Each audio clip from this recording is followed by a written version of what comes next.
Hello, my name is Lessie and I am here to introduce you to the 21st century phenomenon of African Americans relocating to the South. First, let me tell you a bit about myself. For the past 2 decades, I've served as an elected member of the Aiken City Council in Aiken, South Carolina.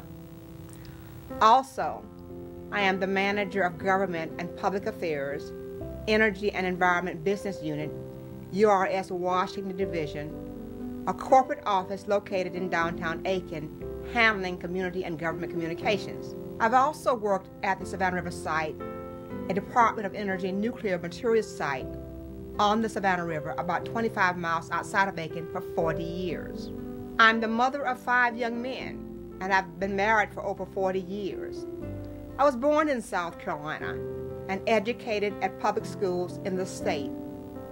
I've watched the state move from a segregated, separate world for black and white to a productive, integrated business and retirement haven. South Carolina, and Aiken in particular, is rich in cultural resources and history, and business is doing well, although we hope to be doing better when we emerge from this recession. For most of the history of this state, people of African descent were the majority population. Many black families today can trace a relative to some place in South Carolina. Perhaps it's this idea of home and place and Southern identity that have been luring African Americans to relocate to the South. Black Americans have always been entangled with and influenced by the South. In the mid-20th century, many black Americans left the South seeking a better life in northern or western industries. I am told, though, that some who have remained here feel that they fared better by staying here rather than migrating to other places. Now today, in this 21st century, more than 55% of the black population in America lives in the South, a reversal of that earlier out-migration. The story of America is a story about movement, and African Americans certainly contribute to this American phenomenon. America is currently experiencing another human tide of migration. African Americans are in motion, returning to the South, that vexed area that most represent and call home. In South Carolina, our campaign of hospitality starts with our license plate, and that motto reads, "Smiling faces, beautiful places." It's not just easy living here, and mind you, it's not trouble-free. But the siren call of the South has been bringing new people to our area, searching to enrich their lives.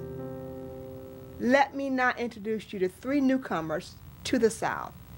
You will understand why they have returned to a place called home to become Southerners.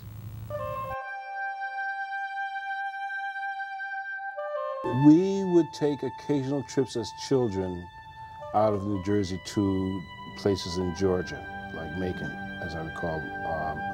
2 or 3 summers I do recall visiting farm relatives in Macon. Most of the time it was a train, because I can, you're bringing all these memories up, thank you.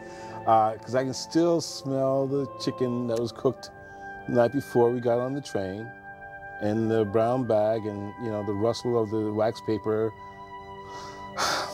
The folks we visited were distant cousins of sorts for the side of family who they were related to, but it seems we had a very serious commitment to extended family as a child, and that meant that folks were close relatives no matter how distant they were in geographic sense and spatial sense.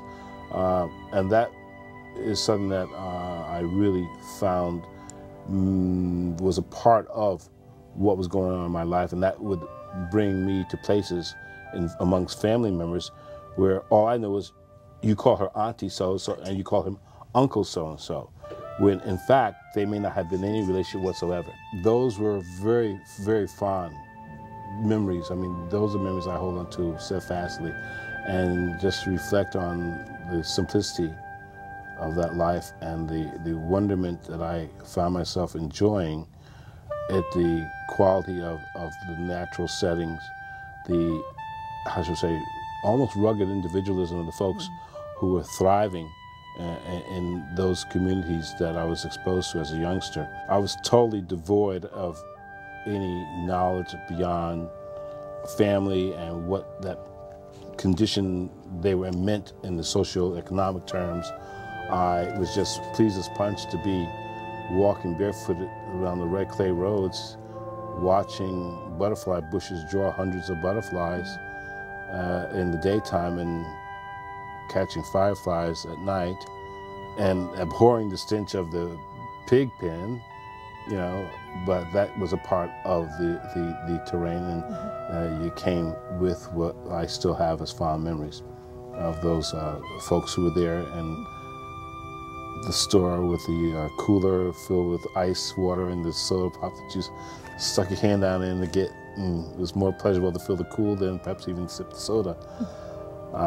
Those were very good days in my life. I found myself understanding and appreciating it enough to say, I think I'd like to enjoy the southern climb that I found myself engaged in when I visited a couple of times. I wouldn't regard myself as a southerner in the strict sense of the definition.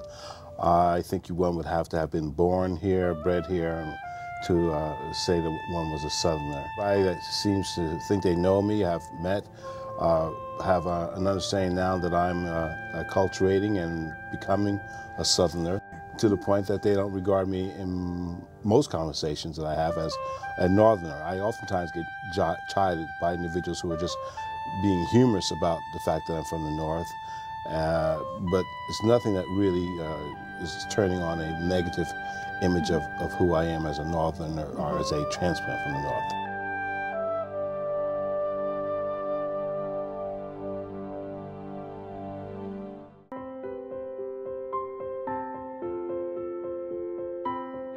There are two sides of the Strother family. There's the white side and the black side, as many families are in this country anyway. The white side of the family, Caucasian, come out of Virginia, and the rest come up through Missouri from various parts of the South. And so there was a blending in Buxton, Iowa, where the family really came together. Well, my mother and father are from Mississippi. That's where they were born and raised. My mother, when I think a teenager, they moved to Memphis, Tennessee. But when my mother and father got married, they moved to Waterloo, Iowa, following his father, who had gone up as a porter on the railroad. Out here, it's always, where are you from? We're from the Midwest, you know, from Iowa, Wisconsin. Even filling out some forms sometimes, I will write Aiken and start to write Wisconsin. So it's taking a while. Well, so what are you doing here in the South? When we were looking at retirement, early retirement, both of us, he had always said, I'm sick of the cold, I'm sick of the cold, I want to go somewhere warm. So we were thinking either we would be snowbirds, and get someplace down here for the winter time, or we would just move down south somewhere. And South Carolina was not even on the radar.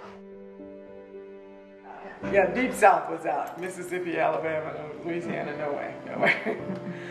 So really we were just looking for somewhere that was warmer than where we were, where the winters weren't so harsh.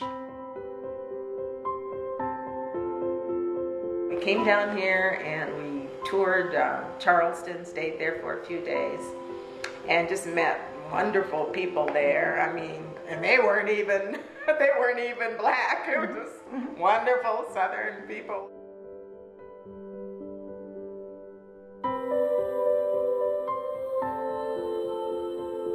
Well, you really don't understand what Southern hospitality is until you live in the culture, where everybody is polite and respectful. The other thing that this will sound, well, not weird, but it's a phenomenon, that we're driving along and are going into work businesses and so forth, and we're always saying, my goodness, there are black people everywhere here. That's new for us to find African Americans doing every kind of job you can imagine down here, and in every kind of place, and going through small towns. In Iowa and Wisconsin, if you went through small towns, you're not likely to see more than one or two other people like you. But here, even in small towns, that's really something new for us. But I know there are not so beautiful picture underneath from the people that I have worked with and served with, and through the church. I taught Vacation Bible School for adults, and we had some pretty deep discussions about what things are like, and I teach junior high group at Sunday school, and they are always telling me stories about what went on in school and what was done to whom for what reason, and those kinds of things. I really concur with what Taylor has shared with us. I think there is a very deep relationship here, looking at it from really much of a sociological perspective in the history here. So I studied much about just the whole psychology of race relations, and this is basically, I might say, has been a pleasant surprise in terms of the receptivity. I mean, you can walk in Walmart, you can walk in any of the stores or the Aiken proper, and meet anyone, almost like anyone on the street, and you can have a very pleasant conversation. And I notice that people are very polite to you, and they address you, and when you just drop of a hat, it almost seems like to a person you can have a conversation, a very open, a nice conversation, a very respectful conversation. The coldness, the aloofness is not here. And I think that's one of the great things of the whole Southern flavor of much of the North could be taught by it.